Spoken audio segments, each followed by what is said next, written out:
ಆರೋಗ್ಯ ಸಂಚಿಕೆ.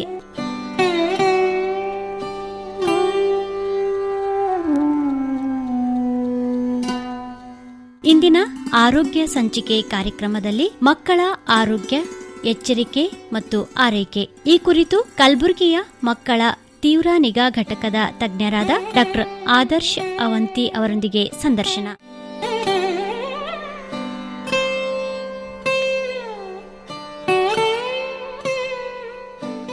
ಸಂದರ್ಶಕರು ಸಂಗಮೇಶ್.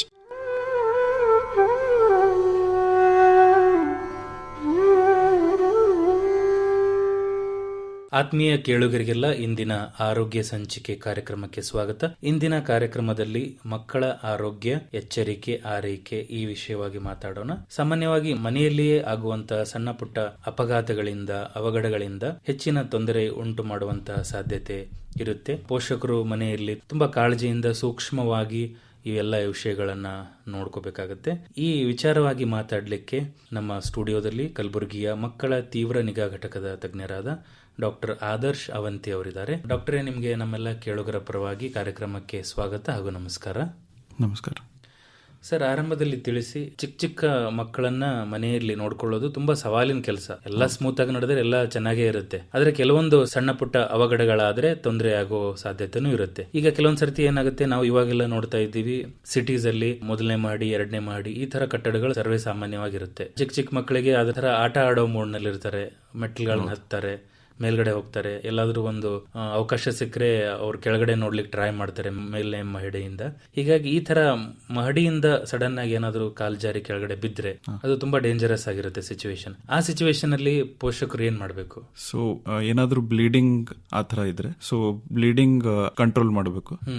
ಒಂದು ಒಳ್ಳೆ ಕ್ಲೀನ್ ಕ್ಲಾತ್ ಇಂದ ಪ್ರೆಷರ್ ಅಪ್ಲೈ ಮಾಡಿ ಬ್ಲೀಡಿಂಗ್ ಕಂಟ್ರೋಲ್ ಮಾಡಬೇಕು. ಇಮಿಡಿಯೇಟ್ ಹಾಸ್ಪಿಟಲ್ ರೀಚ್ ಆಗ್ಬೇಕು.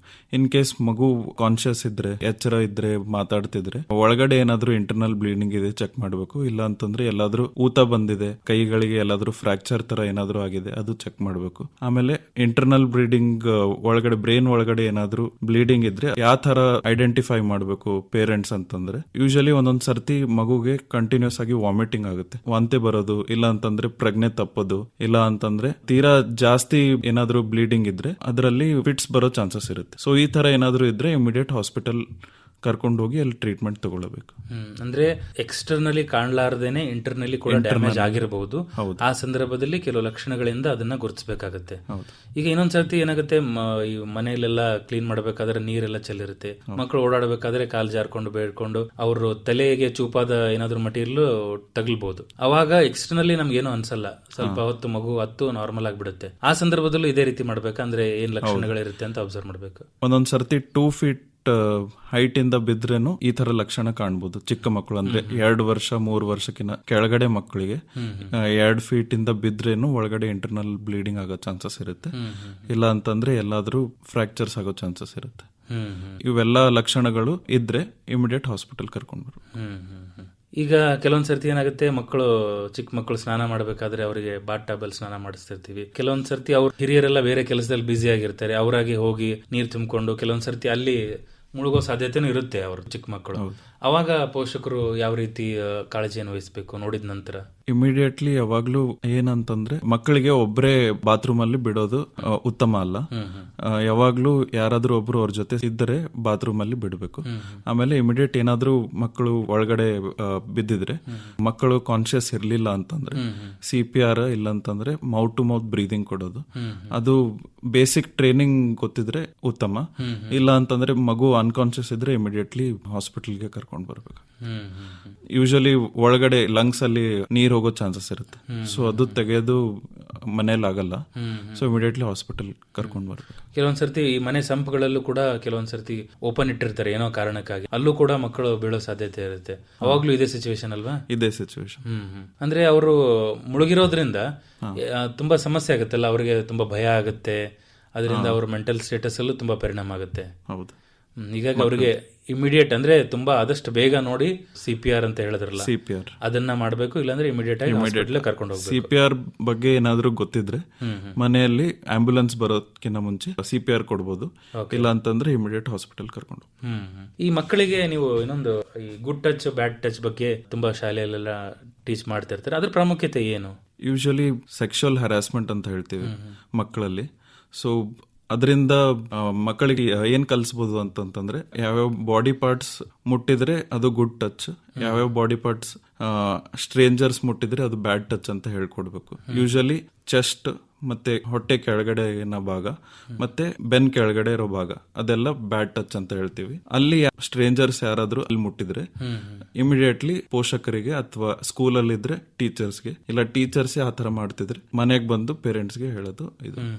ಸೊ ಅವ್ರಿಗೆ ಯಾವ್ಯಾವ ಬಾಡಿ ಪಾರ್ಟ್ಸ್ ಮುಟ್ಟಿದ್ರೆ ಗುಡ್ ಟಚ್ ಅಂತ ಹೇಳ್ಬೇಕು, ಯಾವ್ಯಾವ ಬಾಡಿ ಪಾರ್ಟ್ಸ್ ಮುಟ್ಟಿದ್ರೆ ಬ್ಯಾಡ್ ಟಚ್ ಅಂತ ಹೇಳ್ಕೊಟ್ರೆ ಈ ತರ ಆಗೋದು ಪ್ರಿವೆಂಟ್ ಮಾಡಬಹುದು ಅಂತ ಅರ್ಥ. ಈಗ ಸಾಮಾನ್ಯವಾಗಿ ಇನ್ನೊಂದು ತುಂಬಾ ವಿಚಾರಿಸುವಂತಹ ಸಂಗತಿ ಅಂದ್ರೆ, ಇದು ಪಟಾಕಿಗಳು ಹಾರಿಸಬೇಕಾದ್ರೆ ಅವಘಡಗಳಾಗತ್ತೆ. ಚಿಕ್ಕ ಚಿಕ್ಕ ಮಕ್ಕಳು ಅವರು ಪೇರೆಂಟ್ಸ್ ಮೇಲ್ವಿಚಾರಣೆಯಲ್ಲಿ ಇದ್ರೂ ಕೂಡ ಅವರೇ ಸ್ವಲ್ಪ ಇನಿಷಿಯೇಟಿವ್ ತಗೊಂಡು ಪಟಾಕಿ ಹಾರಿಸ್ತಿರ್ತಾರೆ. ಅವಾಗ ಇಮಿಡಿಯೇಟ್ಲಿ ಬರ್ನ್ಸ್ ಆಗೋ ಸಾಧ್ಯತೆ ಇರುತ್ತೆ. ಆ ಸಂದರ್ಭದಲ್ಲಿ ಪೇರೆಂಟ್ಸ್ ಯಾವ ರೀತಿ ಮುಂದಿನ ಹೆಜ್ಜೆ ಇಡಬೇಕು ಅಂತ? ಯೂಶಲಿ ಈಗ ಪಟಾಕಿ ಹಾರಿಸೋದ್ರಲ್ಲಿ ನಾವು ಚಿಕ್ಕವರಿದ್ದಾಗ ಎಷ್ಟೋ ಸಲ ಒಂದೇ ಕೈಯಲ್ಲಿ ಪಟಾಕಿ ಹಾರಿಸೋದು ಆ ತರ ಮಾಡ್ತಿದ್ವಿ. ಯಾವಾಗ್ಲೂ ಪೇರೆಂಟ್ಸ್ ಅಂಡರ್ ಸೂಪರ್ವಿಷನ್ ಇದ್ದೇ ಪಟಾಕಿ ಹಾರಿಸೋದು ಉತ್ತಮ. ಆಮೇಲೆ ಏನಾದ್ರೂ ಪಟಾಕಿ ಹಾರಿಸ್ಬೇಕಾದ್ರೆ ಬರ್ನ್ಸ್ ಆಯ್ತು, ಇಲ್ಲ ಪಟಾಕಿ ಒಂದೊಂದ್ ಸರ್ತಿ ಕಣ್ಣು ಒಳಗಡೆ ಹೋಗಿರುತ್ತೆ, ಅದ್ರದ್ದು ಪಾರ್ಟಿಕಲ್ಸ್ ಎಲ್ಲ ಕಣ್ಣು ಒಳಗಡೆ ಹೋದ್ರೆ ಇಮಿಡಿಯೇಟ್ಲಿ ಟ್ಯಾಪ್ ವಾಟರ್ ಅಲ್ಲಿ ನೀರು ಕಣ್ಣಲ್ಲಿ ಬಿಟ್ಟು ಕ್ಲೀನ್ ಮಾಡಬೇಕು. ಆಮೇಲೆ ಮನೇಲಿರೋ ಏನು ಡ್ರಾಪ್ಸ್ ಆಯ್ತು, ಡಾಕ್ಟರ್ಸ್ ಪ್ರಿಸ್ಕ್ರಿಪ್ಷನ್ ಅಡ್ವೈಸ್ ಇರ್ಲಾರ್ದೆ ಏನೂ ಹಾಕ್ಬಾರ್ದು. ಆಮೇಲೆ ಎಲ್ಲಾದ್ರೂ ಬರ್ನ್ಸ್ ಆದ್ರೆ ಟ್ಯಾಪ್ ವಾಟರ್ ಅಲ್ಲಿ ಕ್ಲೀನ್ ಮಾಡಿ, ಇಲ್ಲ ಸೋಪ್ ವಾಟರ್ ಇಂದ ಕ್ಲೀನ್ ಮಾಡಿ ಇಮಿಡಿಯೇಟ್ ಹಾಸ್ಪಿಟಲ್ ಕರ್ಕೊಂಡು ಹೋಗ್ಬೇಕು. ಯೂಶಲಿ ಕೋಲ್ಗೇಟ್ ಟೂತ್ ಪೇಸ್ಟ್ ಆ ತರ ಎಲ್ಲ ಹಚ್ತಾರೆ ಪೇರೆಂಟ್ಸ್. ಸೊ ಅದು ಅದರಿಂದ ಇನ್ಫೆಕ್ಷನ್ ಆಗೋ ಚಾನ್ಸಸ್ ಇರುತ್ತೆ. ಇದ್ರ ಮುಂದುವರೆದ ಭಾಗ ಅಂದ್ರೆ ಈ ಬೆಂಕಿ ಅವಘಡಗಳಾಗತ್ತಲ್ಲ, ಎಮರ್ಜೆನ್ಸಿ ಸಿಚುವೇಶನ್ ಅಲ್ಲಿ ಅವಾಗ್ಲೂ ಯಾವ ರೀತಿ ಮುನ್ನೆಚ್ಚರಿಕೆ ವಹಿಸಬೇಕು? ಫೈರ್ ಬೆಂಕಿ ಎಲ್ಲಾದ್ರೂ ಹತ್ತಿದಾಗ ಯೂಶಲಿ ಪ್ರಾಣಕ್ಕೆ ಅಪಾಯ ಆಗೋದು ಬೆಂಕಿಕಿನ ಅದರದ್ದು ಸ್ಮೋಕ್ ಇಂದ ಜಾಸ್ತಿ ಅಪಾಯ. ಸೊ ಯೂಶಲಿ ಸ್ಮೋಕ್ ಅನ್ನು ಹೊರಗಡೆ ಹೋಗಂಗೆ ಮಾಡ್ಬೇಕು. ಎಲ್ಲ ಡೋರ್ಸ್ ವಿಂಡೋಸ್ ಓಪನ್ ಮಾಡಿ ಅದು ಹೊಗೆಯನ್ನ ಹೊರಗಡೆ ಬಿಡೋಕೆ ಟ್ರೈ ಮಾಡ್ಬೇಕು. ಆಮೇಲೆ ಅದು ಇನ್ಹಲೇಷನ್ ವಾಸನೆ ತಗೋದ್ರಿಂದ ಇನ್ನೂ ಜಾಸ್ತಿ ಅಪಾಯ. ಅದರಲ್ಲಿ ಕಾರ್ಬನ್ ಮೊನಾಕ್ಸೈಡ್ ಅಂತ ಹೇಳ್ತೀವಿ, ಅದು ಪಾಯ್ಸನಿಂಗ್ ಆಗೋ ಚಾನ್ಸಸ್ ಇರುತ್ತೆ. ಅಂಡ್ ಒಂದೊಂದ್ ಸರ್ತಿ ಬರ್ನ್ ಇಂಜುರಿ ಇನ್ಹಲೇಷನ್ ಅಂತ ಹೇಳ್ತೀವಿ, ವಾಸ್ ತಗೋದ್ರಿಂದ ಒಳಗಡೆ ಎಲ್ಲ ಫುಡ್ ಪೈಪ್ ಮತ್ತೆ ವಿಂಡ್ ಪೈಪ್ಸ್ ಬರ್ನ್ಸ್ ಆಗೋ ಚಾನ್ಸಸ್ ಇರುತ್ತೆ. ಸೊ ಅದನ್ನ ಪ್ರಿವೆಂಟ್ ಮಾಡಬೇಕು. ಆಮೇಲೆ ಸ್ಕೂಲಲ್ಲಿ ಬರ್ನ್ಸ್ ಏನಾದ್ರೂ ಫೈರ್ ಬೆಂಕಿ ಹತ್ತಿದಾಗ ಇಲ್ಲ ಎಲ್ಲಾದ್ರೂ ಮನೆಯಲ್ಲಿ ಆದಾಗ ಇಮಿಡಿಯೇಟ್ಲಿ ಪೇರೆಂಟ್ಸ್ ಅವ್ರಿಗೆ ಯಾವ ತರ ಪ್ಯಾನಿಕ್ ಆಗ್ಲಾರ್ದಂಗೆ ಹೊರಗಡೆ ಹೋಗ್ಬೇಕು ಅನ್ನೋದು ಹೇಳ್ಕೊಡ್ಬೇಕು. ಯೂಶಲಿ ಡ್ರಿಲ್ಸ್ ಅಂತ ಹೇಳ್ತೀವಿ ಎಲ್ಲ ಸ್ಕೂಲಲ್ಲಿ, ಫೈರ್ ಸೇಫ್ಟಿ ಡ್ರಿಲ್ಸ್ ಮತ್ತೆ ಎಮರ್ಜೆನ್ಸಿ ಡ್ರಿಲ್ಸ್ ಕಲ್ಸ್ಕೊಡೋದು ಉತ್ತಮ. ಇನ್ನೊಂದು, ಆಹಾರ ಸೇವನೆ ಮಾಡಬೇಕಾದ್ರೂ ತುಂಬಾ ಜಾಗರೂಕತೆವಾಗಿರ್ಬೇಕಾಗತ್ತೆ. ಚಿಕ್ಕ ಚಿಕ್ಕ ಮಕ್ಕಳು ಆಹಾರ ಸೇವನೆ ಮಾಡಬೇಕಾದ್ರೆ ಕೆಲವೊಂದ್ಸರ್ತಿ ನಗ್ತಿರ್ತಾರೆ, ಅವರವರ ಲೋಕದಲ್ಲೇ ಇರ್ತಾರೆ. ಅವಾಗ ಯಾವ ರೀತಿಯ ಒಂದು ಅಪಘಾತಗಳು ಸಂಭವಿಸಬಹುದು? ಇವಾಗ ನಾವು ರೀಸೆಂಟ್ ಆಗಿ ಏನ್ ನೋಡ್ತಿದ್ವಿ ಅಂದ್ರೆ, ಮಕ್ಕಳಿಗೆ ಊಟ ಮಾಡ್ಬೇಕಾದ್ರೆ ಫೋನ್ ಕೊಡ್ತಾರೆ ಪೇರೆಂಟ್ಸ್. ಸೊ ಅವ್ರದ್ ಲಕ್ಷ್ಯ ಫೋನ್ ಅಲ್ಲಿ ಇರುತ್ತೆ, ಆಮೇಲೆ ಊಟದಲ್ಲಿ ಅಷ್ಟು ಧ್ಯಾನ ಇರಲ್ಲ. ಸೊ 2 ವರ್ಷ 3 ವರ್ಷಕ್ಕೆ ಕೆಳಗಡೆ ಇರೋ ಮಕ್ಕಳು ಚಿಕ್ಕ ಚಿಕ್ಕ ಬೀಜ ಆಯ್ತು, ಕಡಲೆ ಬೀಜ ಮತ್ತೆ ಪೊಮೊಗ್ರಾನೆಟ್ ತಿನ್ಬೇಕಾದ್ರೆ ಅದೆಲ್ಲ ಲಂಗ್ಸ್ ಅಲ್ಲಿ ಹೋಗೋ ಚಾನ್ಸಸ್ ಇರುತ್ತೆ, ವಿಂಡ್ ಪೈಪ್ ಅಲ್ಲಿ ಹೋಗೋ ಚಾನ್ಸಸ್ ಇರುತ್ತೆ. ಸೊ ಅದಕ್ಕೆ ಸೂಪರ್ವಿಷನ್ ಇಂದ ತಿನ್ಸ್ಬೇಕು. ಅಂಡ್ ಬೆಟರ್ 1 year ಕಿಂತ ಕೆಳಗಡೆ ಇರೋ ಮಕ್ಕಳಿಗೆ ಇವೆಲ್ಲ ಕಡಲೆ ಬೀಜ ಕೊಡಬಾರ್ದು. ಈ ಲಂಗ್ಸ್ ಅಲ್ಲಿ ಹೋದ್ರೆ ಏನೇನಾಗೋ ಸಾಧ್ಯತೆ ಇರುತ್ತೆ? ಅದು ಪೇರೆಂಟ್ಸ್ ಹೆಂಗ್ ಗೊತ್ತಾಗುತ್ತೆ? ಕೆಲವೊಂದ್ಸರ್ತಿ ಪೇರೆಂಟ್ಸ್ ಎದುರೇ ಇರಲ್ಲ. ಹೌದು. ಅವಾಗ ಯಾವ ರೀತಿ ಅವ್ರಿಗೆ, ಅಂದ್ರೆ ಪೇರೆಂಟ್ಸ್ಗೆ ಲಕ್ಷಣಗಳು ಯಾವ ರೀತಿ ಗೊತ್ತಾಗುತ್ತೆ ಅಂತ? ಯೂಶಲಿ ಫಸ್ಟ್ ಸಿಂಪ್ಟಮ್ ಬರೋದೇ ಕೆಮ್ಮೋದು. ಸೊ ನಮ್ ಬಾಡಿ ಪ್ರೊಟೆಕ್ಟಿವ್ ಮೆಕ್ಯಾನಿಸಮ್ ಏನಂತಂದ್ರೆ, ಯಾವ್ದಾದ್ರೂ ಇರಿಟೇಷನ್ ಇದ್ರೆ ಸೊ ಮನುಷ್ಯ ಕೆಮ್ಮಿ ಅದು ಹೊರಗೆ ಹಾಕಕ್ ಟ್ರೈ ಮಾಡ್ತಾನೆ. ಸೊ ಫಸ್ಟ್ ಸಿಂಪ್ಟಮ್ ಬರೋದು ಕೆಮ್ಮು. ಸೊ ಸಡನ್ ಆಗಿ ಮಗು ಇವಾಗ ಜ್ವರ ಇಲ್ಲ, ಆಮೇಲೆ ಶೀತ ಇಲ್ಲ, ಡೈರೆಕ್ಟ್ ಕಂಟಿನ್ಯೂಸ್ ಆಗಿ ಕೆಮ್ತಾನೆ, 10 minutes ಕಂಟಿನ್ಯೂ ಕೆಮ್ಮೋದು. ಆಮೇಲೆ ಇಲ್ಲ ಅಂದ್ರೆ ಬ್ಲೂ ಸೈನೋಸಿಸ್ ಅಂತ ಹೇಳ್ತೀವಿ, ಕೈಕಾಲೆಲ್ಲ ಬ್ಲೂ ಆಗೋದು, ಸಡನ್ ಆಗಿ ಕೊಲ್ಯಾಪ್ಸ್ ಆಗ್ತಾನೆ, ಪ್ರಜ್ಞೆ ತಪ್ಪೋದು. ಆ ತರ ಏನಾದ್ರು ಇದ್ರೆ ಚೋಕಿಂಗ್ ಅಂತ ಹೇಳ್ತೀವಿ, ಅದು ಫುಡ್ ಪಾರ್ಟಿಕಲ್ ಲಂಗ್ಸ್ ಅಲ್ಲಿ ಹೋಗೋ ಚಾನ್ಸಸ್ ಇರುತ್ತೆ. ಸೊ ಅದರಿಂದ ಇವು ಲಕ್ಷಣಗಳು ಪೇರೆಂಟ್ಸ್ ಗಮನಿಸಬೇಕು. ಈ ತರ ಕೇಸ್ಗಳು ಬಂದಾಗ ತಾವು ಏನೆಲ್ಲ ಪರೀಕ್ಷೆಗಳು ಮಾಡ್ತೀರಾ ಸಾಮಾನ್ಯವಾಗಿ? ಪೇರೆಂಟ್ಸ್ ಯೂಶಲಿ ನಮ್ಗೆ ಏನಾದ್ರು ಅವ್ರು ತಿಂದಿದ್ ಗೊತ್ತಿದ್ರೆ ನಾವು ಇಮಿಡಿಯೇಟ್ಲಿ ಎಕ್ಸ್ರೇ ಮಾಡಿ ಅದ್ರಲ್ಲಿ ಕನ್ಫರ್ಮೇಶನ್ ಇದ್ರೆ ನಾವು ತೆಗಿತೀವಿ. ಬ್ರಾಂಕೋಸ್ಕೋಪಿ ಅಂತ ಹೇಳ್ತೀವಿ. ಒಂದ್ ಪೈಪ್ ಇರುತ್ತೆ, ಪೈಪ್ ಥ್ರೂ ಅದಕ್ಕೆ ಕ್ಯಾಮ್ರಾನು ಅಟ್ಯಾಚ್ ಇರುತ್ತೆ. ಸೊ ಅದು ಎಲ್ಲಿದೆ ನೋಡಿ ರಿಮೂವ್ ಮಾಡ್ತೀವಿ. ಇಲ್ಲ ಅಂತಂದ್ರೆ ಒಂದೊಂದ್ ಸರ್ತಿ ಪೇರೆಂಟ್ಸಿಗೂ ಗೊತ್ತಿರಲ್ಲ, ಸಡನ್ ಆಗಿ ನಮ್ಮ ಮಗು ಕೆಮ್ತಿದಾನೆ ಆ ತರ ಏನಾದ್ರು ಹಿಸ್ಟ್ರಿ ಕೊಟ್ರೆ ಫಸ್ಟ್ ಎಕ್ಸ್ರೇ ಮಾಡ್ತೀವಿ. ಎಕ್ಸ್ರೇ ಅಲ್ಲಿ ಕನ್ಫರ್ಮ್ ಆದ್ರೆ CT ಸ್ಕ್ಯಾನ್ ಅಂತ ಹೇಳ್ತೀವಿ, ಯೂಶಲಿ ಎಕ್ಸ್ರೇ ಅಲ್ಲೂ ಗೊತ್ತಾಗಿಲ್ಲ ಅಂತಂದ್ರೆ ಸಿಟಿ ಸ್ಕ್ಯಾನ್ ಅಲ್ಲಿ ಗೊತ್ತಾಗುತ್ತೆ. ಸೊ ಅದರಿಂದ ಕನ್ಫರ್ಮೇಶನ್ ತಗೊಂಡು ಅದು ರಿಮೂವ್ ಮಾಡ್ತೀವಿ, ಬ್ರಾಂಕೋಸ್ಕೋಪಿ ಅಂತ ಹೇಳ್ತೀವಿ. ಮನೆಯಲ್ಲಿ ಸಾಮಾನ್ಯವಾಗಿ ನೋಡ್ತೀವಿ ನಾವು, ಈ ತರಕಾರಿ ಹಚ್ಚಬೇಕಾದ್ರೆ ಮಕ್ಕಳೆಲ್ಲ ಬಂದು ನಾನು ಹಚ್ತೀನಿ ಅಂತ ಕೇಳ್ತಾರೆ. ಆ ಸಂದರ್ಭದಲ್ಲೂ ಕೂಡ ಅವರು ಕೆಲವೊಂದು ಹೆಚ್ಚು ಕಮ್ಮಿ ಕೆಲಸಗಳನ್ನು ಮಾಡ್ಕೊಂಡು ಕೈ ಕಟ್ ಮಾಡ್ಕೊಳ್ಳೋದು, ಅಂದ್ರೆ ಬೆರಳಿಗೆ ಹಚ್ಚೋದು ಅದೆಲ್ಲ ಆಗುತ್ತೆ. ಆ ಸಂದರ್ಭದಲ್ಲಿ ಯಾವ ರೀತಿ ಪೋಷಕರು ಅದನ್ನ ನಿಗಾವಹಿಸಬೇಕು? ಇವಾಗ ಮನೆ ಕೆಲಸದಲ್ಲಿ ಮಕ್ಕಳು ಹೆಲ್ಪ್ ಮಾಡಕ್ ಬಂದ್ರೆ ಅವ್ರಿಗೆ ನೈಫ್ ಆಗ್ಲಿ ಯಾವುದೇ ಶಾರ್ಪ್ ಆಬ್ಜೆಕ್ಟ್ಸ್ ಕೊಡಬಾರ್ದು. ಅವ್ರಿಗೆ ಆದಂತ ನೈಫ್ಸ್ ಇರುತ್ತೆ, ಮಕ್ಕಳಿಗೆ ಯೂಸ್ ಮಾಡೋಂತ ನೈಫ್ಸ್. ಅದು ಅವ್ರಿಗೆ ಕಟ್ಸ್ ಆಗೋದಾಗಲಿ ಬ್ಲೀಡಿಂಗ್ ಆಗೋದು ಏನೂ ಆಗೋದಿಲ್ಲ, ಅದು ಯೂಸ್ ಮಾಡೋದು ಉತ್ತಮ. ಇನ್ ಕೇಸ್ ಆತರ ಆದ್ರೆ ಏನಾದ್ರೂ ತುಂಬಾ ಡೀಪ್ ಕಟ್ ಇದ್ರೆ ಯೂಶಲಿ ಅದಾಗದೆ ಹೀಲ್ ಆಗಲ್ಲ. ಸೊ ಅದಕ್ಕೆ ಸ್ಟಿಚಸ್ ಹಾಕ್ಬೇಕಾಗುತ್ತೆ. ಡೀಪ್ ಕಟ್ಗೆ ಸ್ಟಿಚಸ್ ಬೇಕಾಗ್ಬೋದು. ಆಮೇಲೆ ಇಮಿಡಿಯೇಟ್ ಆಗಿ ಫಸ್ಟ್ ಏಡ್ ಅಂತ ಹೇಳ್ತೀವಿ. ಫಸ್ಟ್ ಏಡ್ ಎಲ್ಲಾ ಮನೆಯಲ್ಲಿ ಮತ್ತೆ ಸ್ಕೂಲಲ್ಲಿ ಪ್ರಾಥಮಿಕ ಚಿಕಿತ್ಸೆ ವಸ್ತುಗಳು ಇಡಬೇಕು. ಒಂದು ಸ್ಪಿರಿಟ್, ಇನ್ನೊಂದು ಬೆಟಾಡಿನ್ ಅಂತ ಹೇಳ್ತೀವಿ, ಅಯೋಡಿನ್ ಸೊಲ್ಯೂಷನ್. ಏನಾದ್ರೂ ಇನ್ಫೆಕ್ಟ್ ಆಗಿದ್ರೆ ಅದರಿಂದ ಕ್ಲೀನ್ ಆಗುತ್ತೆ, ಅದು ಆಂಟಿಸೆಪ್ಟಿಕ್. ಅದಾದ್ಮೇಲೆ ಒಂದು ಆಂಟಿಸೆಪ್ಟಿಕ್ ಕ್ರೀಮ್ ಬರುತ್ತೆ, ಅದು ಅಪ್ಲೈ ಮಾಡಿ ಫಸ್ಟ್ ಏಡ್ ಬ್ಯಾಂಡೇಜ್ ರೋಲ್ ಮಾಡಿ ಅಷ್ಟೇ ಇಡ್ಬೋದು, ಡೀಪ್ ಇರ್ಲಿಲ್ಲ ಅಂತಂದ್ರೆ.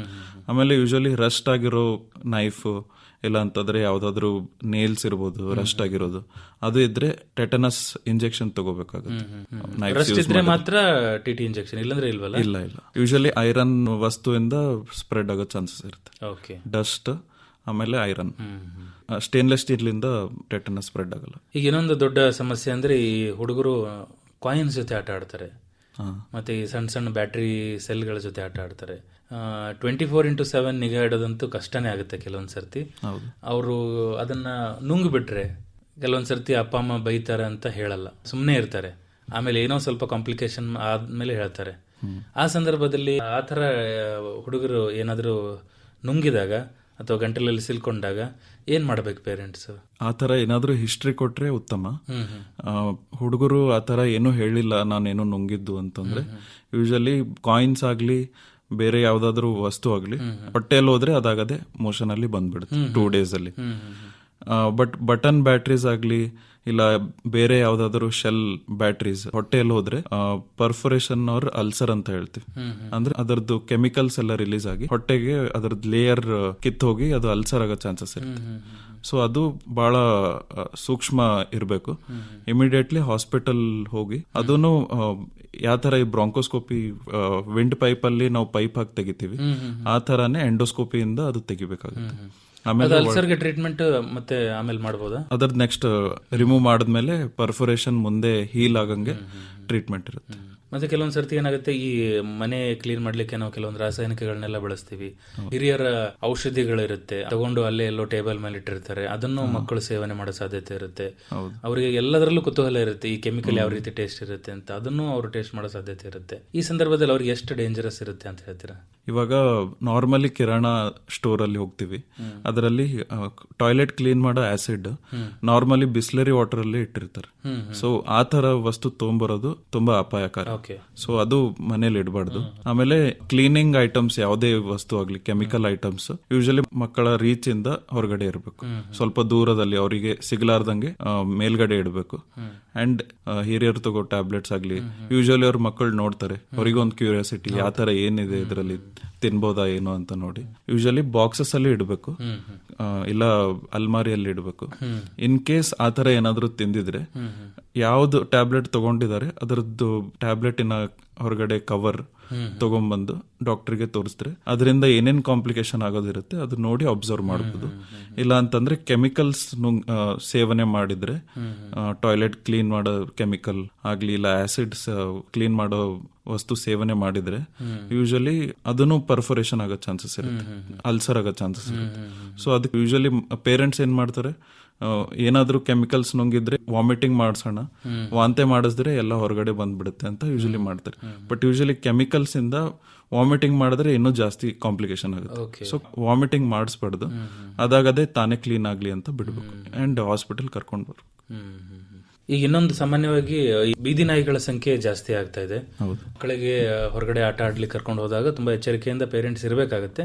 ಅದ್ರ ಕೆಲವೊಂದ್ ಸರ್ತಿ ಏನಾಗುತ್ತೆ, ಪಾರ್ಕ್ಗಳಲ್ಲಿ ಕೆಲವೊಂದ್ ಸರ್ತಿ ಈ ಹಾವು ಬಂದು ಮಕ್ಕಳಿಗೆ ಕಚ್ಚಿ ಹೋದ್ರು ಅವ್ರಿಗೆ ಮಕ್ಕಳಿಗೆ ಅರಿವಾಗಲ್ಲ, ಏನೋ ಒಂದು ಇರುವೆ ಕಚ್ಚಿದೆ ಅಂತ ಅನ್ಕೊಂಡ್ಬಿಡ್ತಾರೆ. ಆ ಸಂದರ್ಭದಲ್ಲಿ ಯಾವೆಲ್ಲ ಲಕ್ಷಣಗಳು ಕಂಡು ಬರುತ್ತೆ? ಯೂಶಲಿ ಹಾವು 2 ತರ ಇರುತ್ತೆ. ಒಂದು ಹಿಮೋಟಾಕ್ಸಿಕ್ ಅಂತ ಹೇಳ್ತೀವಿ, ಅದು ಕಚ್ಚಿದ್ರೆ ಬ್ಲೀಡಿಂಗ್ ಆಗೋ ಚಾನ್ಸಸ್ ಇರುತ್ತೆ ಎಲ್ಲ ಕಡೆ. ಕಚ್ಚಿದ ಸ್ಪಾಟ್ ಅಲ್ಲಿ ಮತ್ತೆ ಎಲ್ಲ ಕಡೆ ಹೋಲ್ ಬಾಡಿಯಲ್ಲಿ ಯೂಶಲಿ ವಾಮಿಟಿಂಗ್ ಆಗುತ್ತೆ, ಇಲ್ಲ ಮೋಷನ್ ಅಲ್ಲಿ ಬ್ಲೀಡಿಂಗ್ ಆಗೋ ಚಾನ್ಸಸ್ ಇರುತ್ತೆ. ಆಮೇಲೆ ಸಣ್ಣ ಸಣ್ಣ ಚುಕ್ಕೆ ಬ್ಲೀಡಿಂಗ್ ಸ್ಪಾಟ್ ಅಂತ ಹೇಳ್ತೀವಿ, ಆ ತರ ಕಾಣುತ್ತೆ. ಸೊ ಆ ತರ ಸಿಂಪ್ಟಮ್ಸ್ ಕಾಣುತ್ತೆ, ಹೆಮೋಟಾಕ್ಸಿಕ್ ಅಂತ ಹೇಳ್ತೀವಿ. ಇನ್ನೊಂದು ನ್ಯೂರೋಟಾಕ್ಸಿಕ್ ಸ್ನೇಕ್ಸ್ ಇರ್ತವೆ. ಸೊ ಅದರಿಂದ ಏನಾಗುತ್ತೆ, ಮಕ್ಕಳಿಗೆ ಒಂದೊಂದ್ ಸರ್ತಿ ಕಣ್ ಕೆಳಗಡೆ ಆಗೋದು, ತುಂಬಾ ಸುಸ್ತು ಅನ್ಸೋದು, ನಿದ್ದೆ ಬರೋ ತರ ಕಣ್ ಕೆಳಗಡೆ ಆಗಿರುತ್ತೆ, ಇಲ್ಲ ಅಂತಂದ್ರೆ ಬ್ರೀದಿಂಗ್ ಡಿಫಿಕಲ್ಟಿ ಇರುತ್ತೆ. ಆ ಲಕ್ಷಣಗಳಿದ್ದಾಗ ಹಾವಿನ ವಿಷ ಜಾಸ್ತಿ ಆಗ್ತಿದೆ ಅಂತ ಅರ್ಥ. ಸೊ ಯೂಶಲಿ ಅದಕ್ಕೆ ಟ್ರೀಟ್ಮೆಂಟ್ ಇರೋದು ಆಂಟಿ ಸ್ನೇಕ್ ವೆನಮ್ ಅಂತ ಇದೆ. ಸೊ ಅದು ಟ್ರೀಟ್ಮೆಂಟ್ ಕೊಡಬೇಕು. ಸೊ ಇಮಿಡಿಯೇಟ್ ಹಾಸ್ಪಿಟಲ್ ಕರ್ಕೊಂಡ್ಬಂದು ಅದಕ್ಕೆ ಟ್ರೀಟ್ಮೆಂಟ್ ಬೇಕು. ಈಗ ಈ ನಾಯಿ ಕಡಿತದ ಬಗ್ಗೆ ಮಾತಾಡೋದಾದ್ರೆ, ನಾಯಿ ಕಡಿತ ಅಂದ್ರೆ ಮನೆಯಲ್ಲಿ ನಾಯಿಗಳಿದ್ರೆ ವ್ಯಾಕ್ಸಿನೇಷನ್ ಕೊಟ್ಟಿರ್ತಾರೆ, ಮನೆಯಲ್ಲಿ ಸಾಕಿರೋ ನಾಯಿ. ಆಮೇಲೆ ಹೊರಗಡೆ ಇರೋ ನಾಯಿ ಯೂಶಲಿ ಡೇಂಜರಸ್, ಅದಕ್ಕೆ ರೇಬೀಸ್ ಇರುತ್ತೋ ಇಲ್ಲೋ ಅನ್ನೋದು ಗೊತ್ತಾಗಲ್ಲ. ಅದಕ್ಕೆ ಕಚ್ಚಿರೋದು, ಇಲ್ಲ ಅಂತಂದ್ರೆ ಚೂರಿರೋದು, ಇಲ್ಲ ಅಂತಂದ್ರೆ ಮಕ್ಕಳಲ್ಲಿ ಎಲ್ಲಾದ್ರೂ ಕಟ್ಟಿದ್ರೆ ಆ ಜಾಗಕ್ಕೆ ಯೂಶಲಿ ನಾಯಿ ನೆಕ್ಕಿದ್ರೆ ಇಮಿಡಿಯೇಟ್ ಹೋಗಿ ಆಂಟಿ ರೇಬೀಸ್ ವ್ಯಾಕ್ಸಿನ್ ತಗೋಬೇಕು. ಆಮೇಲೆ ಎಷ್ಟೋ ಸಲ ನೋಡಿದ್ವಿ, ಮನೆಯಲ್ಲಿ ವ್ಯಾಕ್ಸಿನೇಟೆಡ್ ನಾಯಿ ಇದ್ರೇನು ಕಚ್ಚಿರೋದ್ರಿಂದ ಎಷ್ಟೋ ಸಲ ರೇಬೀಸ್ ಆಗಿರೋದು ಕೇಸಸ್ ನೋಡಿದ್ವಿ. ಸೊ ನಾಯಿ ಕಚ್ಚಿರೋ ಕೇಸ್ ಇದ್ರೆ ರೇಬೀಸ್ ವ್ಯಾಕ್ಸಿನ್ ತಗೋದು ಉತ್ತಮ. ಲಕ್ಷಣಗಳು ಕಂಡು ಬರುತ್ತಾ ಈ ತರ ಆದ್ರೆ? ಪೇರೆಂಟ್ಸ್ ಏನಾದ್ರು ಕಂಡುಹಿಡಿಯಲಿಕ್ಕೆ ಅನುಕೂಲ ಆಗುವಂತದ್ದು? ಎಲ್ಲಾದ್ರೂ ಬೈಟ್ ಮಾರ್ಕ್ಸ್ ಇರುತ್ತೆ, ಇಲ್ಲ ಅಂತಂದ್ರೆ ಚೂರಿ ಇರೋದು ಎಲ್ಲಾದ್ರೂ ಮಾರ್ಕ್ಸ್ ಇರುತ್ತೆ. ಬೆಟರ್ ಅವ್ರಿಗೆ ಮನೇಲಿ ಸಾಕಿರೋ ನಾಯಿ ಇದ್ರೆ ಅವ್ರಿಗೆ ಕೈಯಿಂದ ಊಟ ಮಾಡಿಸೋದಾಗ್ಲಿ, ಇಲ್ಲ ಅಂತಂದ್ರೆ ಅವ್ರ ಹತ್ರ ಹೋಗಿ ಬಾಲ ಜಗ್ಗದ್ದು, ಇಲ್ಲ ಅಂತಂದ್ರೆ ಕಿವಿಯಲ್ಲಿ ಏನೇನೋ ಆಟ ಆಡೋದು. ಸೊ ಅದರಿಂದ ದೂರ ಇಡಬೇಕು. ಆಮೇಲೆ ರೇಬೀಸ್ ಆಗಿರೋದು ಲಕ್ಷಣಗಳು ತುಂಬಾ ಲೇಟ್ ಕಾಣುತ್ತೆ. 6 months ಆಗ್ಲಿ 1 year ಆದ್ಮೇಲೆ ಕಂಡು ಬರ್ಬೋದು, ಡಿಲೇ ಆಗುತ್ತೆ. ಸೊ ಏನಾದ್ರೂ ಕಚ್ಚಿರೋದು ಗೊತ್ತಿದ್ರೆ ಇಮಿಡಿಯೇಟ್ ಕರ್ಕೊಂಡ್ಬಂದು ವ್ಯಾಕ್ಸಿನ್ ಕೊಡಿಸ್ಬೇಕು. ಈ ಮಕ್ಕಳು ತಮ್ಮ ಹೈಜೀನ್ ಅನ್ನು ಮೇಂಟೈನ್ ಮಾಡೋದು ಎಷ್ಟು ಮುಖ್ಯ ಆಗುತ್ತೆ? ಸೊ 2 ತರ ಹೈಜೀನ್ ಇರುತ್ತೆ. ರೆಸ್ಪಿರೇಟರಿ ಹೈಜೀನ್ ಅಂತಾನು ಇವಾಗ ಕೋವಿಡ್ ಆದ್ಮೇಗಿಂದ ತುಂಬಾ ಮಹತ್ವ ಬಂದಿದೆ. ಆಮೇಲೆ ಇನ್ನೊಂದು ಹ್ಯಾಂಡ್ ಹೈಜೀನ್ ಅಂತ ಹೇಳ್ತೀವಿ. So 2 important. ಯಾರಾದ್ರೂ ಸ್ಕೂಲಲ್ಲಿ ಸಹಪಾಠಿಗಳು ಅವ್ರಿಗೆ ಯಾರಿಗಾದ್ರೂ ಶೀತ ಇಲ್ಲ ಕೆಮ್ಮಿದ್ರೆ ಯೂಶಲಿ ಕರ್ಚಿಫ್ ಅಲ್ಲಿ ಕೆಮ್ಮಬೇಕು, ಇಲ್ಲಾಂದ್ರೆ ಕರ್ಚಿಫ್ ಅಲ್ಲಿ ಸೀನ್ಬೇಕು. ಇಲ್ಲ ಓಪನ್ ಆಗಿ ಸೀನಿದ್ರೆ ಬೇರೆಯವರಿಗೂ ಸ್ಪ್ರೆಡ್ ಆಗೋ ಚಾನ್ಸಸ್ ಇರುತ್ತೆ.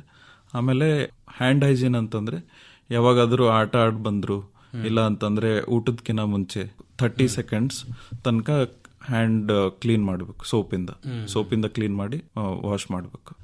ಯಾವುದೇ ತರ ಡಿಸೀಸಸ್ ಸ್ಪ್ರೆಡ್ ಆಗಲ್ಲ. ಟೈಫಾಯ್ಡ್ ಆಗ್ಲಿ, ಹೊಟ್ಟೆ ಇನ್ಫೆಕ್ಷನ್ ಆಗುತ್ತೆ, ಡಯೇರಿಯಾ, ಆ ತರ ಎಲ್ಲ ಬೇದೆ ಆಗೋದು ಕಡಿಮೆ ಇರುತ್ತೆ. ಈಗ ರಸ್ತೆ ನಿಯಮಗಳನ್ನ, ಸಂಚಾರ ನಿಯಮಗಳನ್ನು ಪಾಲಿಸೋದು ಅಷ್ಟೇ ಮುಖ್ಯ ಆಗುತ್ತೆ.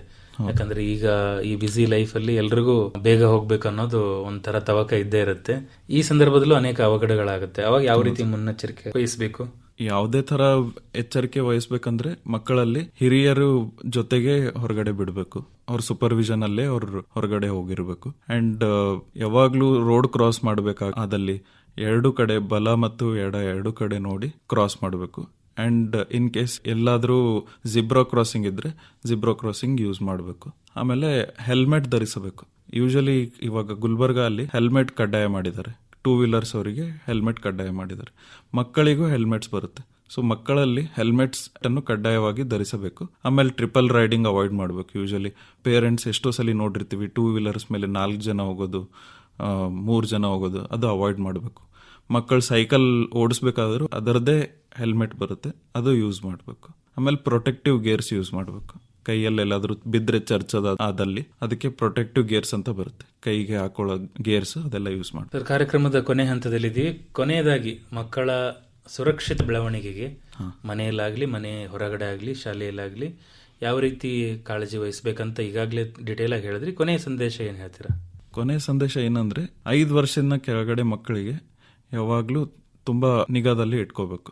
ಅವ್ರು ಯಾವುದೇ ವಸ್ತು ತಗೊಳ್ಳೋದಾಗ್ಲಿ, ಇಲ್ಲ ಅಂತಂದ್ರೆ ಕೆಳಗಡೆ ಬೀಳೋದಾಗ್ಲಿ, ಈ ತರ ಆಗೋ ಚಾನ್ಸಸ್ ಇರುತ್ತೆ. ಮನೆಯ ಒಳಗಡೆ ಅಪಘಾತ ಆಗೋ ಚಾನ್ಸಸ್ ಜಾಸ್ತಿ. ಸೊ 5 ವರ್ಷ ಮಕ್ಕಳಿಗೆ ತೀವ್ರವಾಗಿ ಸೂಪರ್ವಿಷನ್ ಬೇಕು. ಆಮೇಲೆ ಸ್ಕೂಲಲ್ಲಿ ಮತ್ತೆ ಎಲ್ಲಾದ್ರೂ ಹೊರಗಡೆ ಎಮರ್ಜೆನ್ಸಿ ಡ್ರಿಲ್ಸ್ ಕಲ್ಸ್ಕೊಡ್ಬೇಕು. ಫೈರ್ ಸೇಫ್ಟಿ ಡ್ರಿಲ್ಸ್, ಇವಾಗ ಬೆಂಕಿ ಹತ್ತದಲ್ಲಿ ಯಾವ ತರ ಹೊರಗಡೆ ಹೋಗ್ಬೇಕು, ಪ್ಯಾನಿಕ್ ಆಗ್ಬಾರ್ದು, ಆ ತರ ಎಲ್ಲ ನಾವು ಕಲ್ಸ್ಕೊಡ್ಬೇಕು. ಆಮೇಲೆ ಫಸ್ಟ್ ಏಡ್ ಕಿಟ್, ಪ್ರಾಥಮಿಕ ಚಿಕಿತ್ಸೆ ವಸ್ತುಗಳು ಮನೆಯಲ್ಲಿ ಮತ್ತೆ ಸ್ಕೂಲಲ್ಲಿ ಇಡೋದು ಮುಖ್ಯ. ತುಂಬಾ ಧನ್ಯವಾದಗಳು ಡಾಕ್ಟ್ರೆ. ಇದುವರೆಗೂ ಮಕ್ಕಳ ಆರೋಗ್ಯ ಅಂದ್ರೆ ಸಣ್ಣ ಪುಟ್ಟ ವಿಷಯಗಳನ್ನು ನಾವು ತುಂಬಾ ಗಂಭೀರವಾಗಿ ಸ್ವೀಕರಿಸಿ ಅವುಗಳ ಮೇಲೆ ನಿಗಾ ಇಟ್ಟರೆ ಮಕ್ಕಳನ್ನ ಉತ್ತಮ ಆರೋಗ್ಯದಿಂದ ಬೆಳೆಸಬಹುದು ಅಂತ ವಿವರವಾಗಿ ಮಾಹಿತಿಯನ್ನು ಮಾಡಿಕೊಟ್ರಿ. ನಮ್ಮೆಲ್ಲ ಕೇಳುಗರ ಪರವಾಗಿ ನಿಮಗೆ ಧನ್ಯವಾದಗಳನ್ನ ಹೇಳ್ತಾ ಇದ್ದೀನಿ. ಧನ್ಯವಾದಗಳು. ಧನ್ಯವಾದ. Thank you.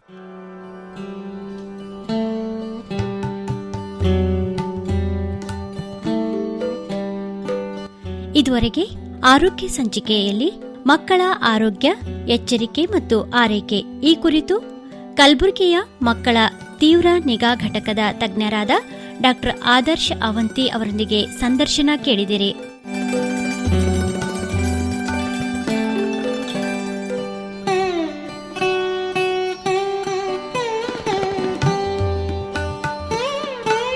ಇವರನ್ನು ಸಂದರ್ಶಿಸಿದವರು ಸಂಗಮೇಶ್. ಈ ಕಾರ್ಯಕ್ರಮ ಆಕಾಶವಾಣಿ ಕಲಬುರಗಿ ಕೇಂದ್ರದ ಕೊಡುಗೆ.